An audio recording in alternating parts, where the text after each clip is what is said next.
The shop smelled of old paper and forgotten things. It was a place where time seemed to stand still, where the past whispered through the pages of countless volumes. The air was thick with the scent of history, a blend of musty paper and aged leather.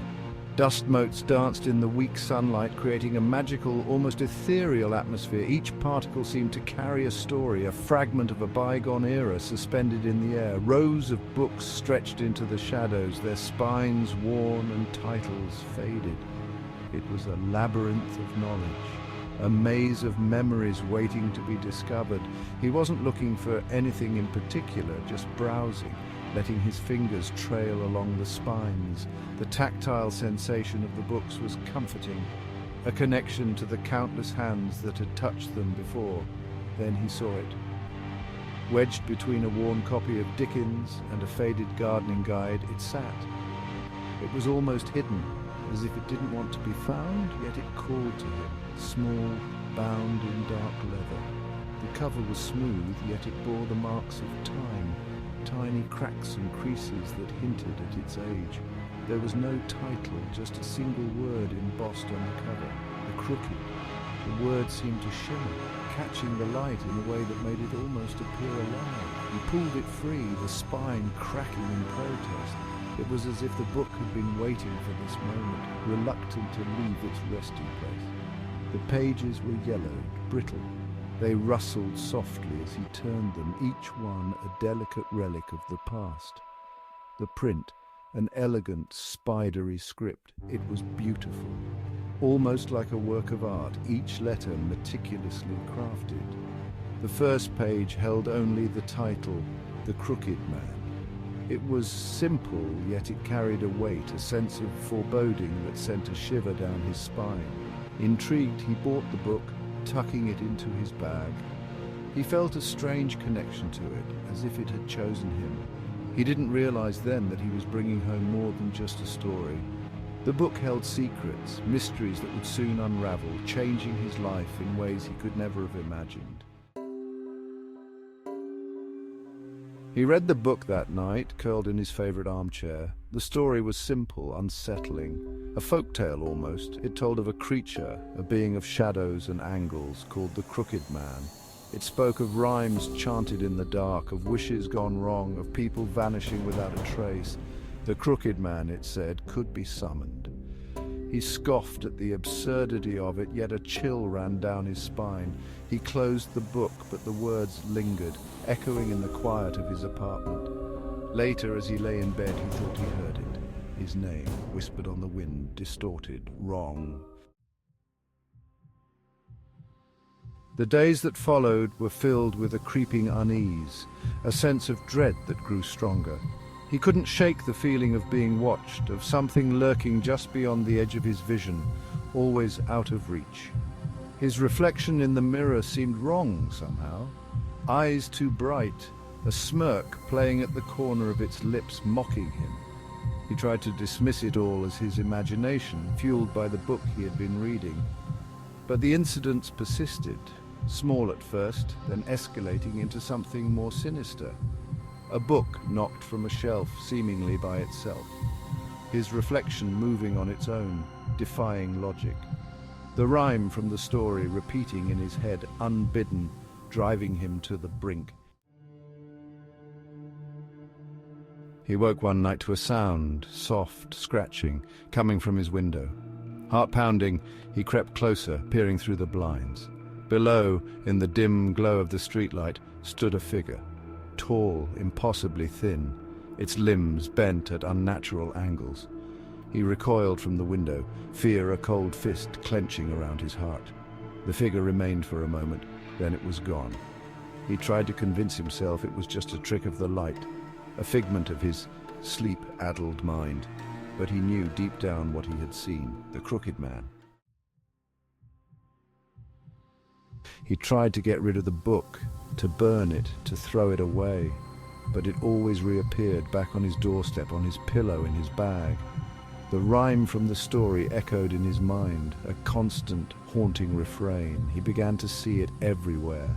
Scrawled on walls, whispered in the rustling leaves, he became a prisoner in his own home. Too terrified to leave, the outside world transformed into a place of lurking shadows and unseen horrors. Sleep offered no escape, his dreams plagued by images of the crooked man, its voice a rasping whisper promising power, promising oblivion. He sought help, confiding in a friend, a priest, even a doctor. They listened patiently, then dismissed his story as stress, as overwork, as a vivid imagination. He was prescribed pills, given meditation techniques, told to get some rest. But nothing worked. The rhyme continued, the shadows deepened, the presence grew stronger. He was trapped, caught in a nightmare of his own making. The line between reality and the story in the book blurred, the words bleeding into his world, twisting it, reshaping it into something dark and terrifying. He was losing himself, and he knew it. The midnight hour. The moment when the world stands still and the veil between reality and the unknown is at its thinnest. He stood before a mirror, his reflection a stranger, gaunt and hollow-eyed. The man he once knew was gone, replaced by this haunted visage. Every night he faced this stranger, hoping for a glimpse of his former self. The air crackled with a strange energy, the room plunging into an unnatural stillness. It was as if the very fabric of time had paused, holding its breath for what was to come. The silence was deafening, filled with an unspoken dread. He knew what was coming. The signs were always the same, the creeping cold, the oppressive silence, the feeling of being watched. Each night the anticipation grew, gnawing at his sanity. There was no escaping it. The walls seemed to close in, the room shrinking around him. He was trapped, a prisoner of his own fears with no way out. The rhyme reached its crescendo in his mind, the words leaving his lips in a desperate whispered chant. It was a ritual, a futile attempt to ward off the inevitable. The words were ancient, passed down through generations, but they offered no comfort. The room grew cold, shadows stretching and contorting, taking on shapes that defied logic and reason. They danced on the walls, mocking him, their movements a twisted ballet of darkness. In the reflection of the mirror, behind him, he saw it. The figure that haunted his nights, always lurking just out of sight, now fully revealed. The crooked man, its form coalescing from the darkness, its grin a grotesque mockery of a smile. It was a creature of nightmares, its presence a blight on reality. He closed his eyes, bracing himself, surrendering to the inevitable. There was no fighting it, no escaping the terror that awaited. The midnight hour had come, and with it the crooked man.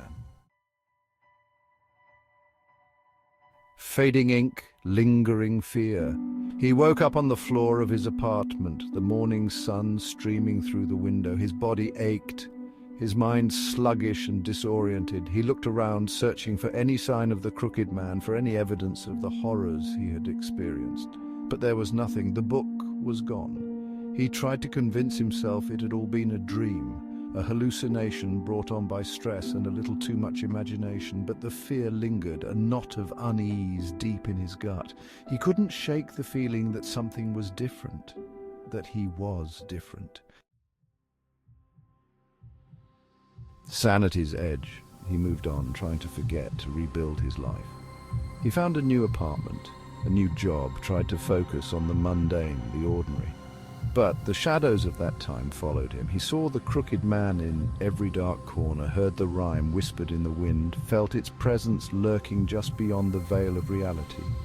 He started seeing things, experiencing lapses in memory, moments where he couldn't account for his actions. His reflection in the mirror still seemed off, his smile strained, his eyes holding a flicker of something ancient and malevolent. The unanswered question.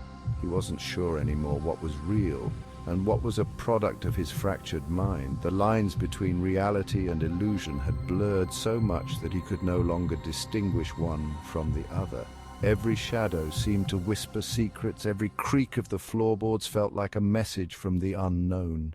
Had he truly summoned the crooked man, or had he simply lost himself in a delusion of his own creation? The rituals, the chants, the symbols, were they real or just figments of a mind teetering on the edge of madness? Each night he replayed the events in his head, trying to find a clue, a hint of the truth. The question haunted him, a constant whisper in the back of his mind.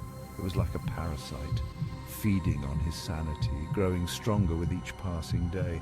He could feel its presence, lurking in the corners of his consciousness, waiting for the moment to strike. He learned to live with the fear, the uncertainty. It became a part of his daily existence, a shadow that followed him everywhere. He tried to distract himself with mundane tasks, but the question always found a way to creep back in, gnawing at his peace of mind.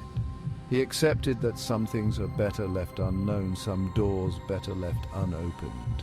The temptation to seek answers was strong, but the fear of what he might find was stronger. He knew that some mysteries were meant to remain unsolved, some truths too terrifying to confront.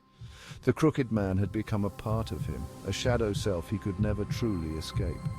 It was as if they were bound together by an invisible thread, their fates intertwined. No matter how far he ran, how hard he tried to forget, the crooked man was always there, lurking in the background. And as he stared into the mirror, at the stranger looking back, he couldn't help but wonder who was watching whom. Was the crooked man a figment of his imagination, or was he the figment in the crooked man's world? The line between reality and illusion had blurred beyond recognition, leaving him trapped in a never-ending cycle of doubt and fear.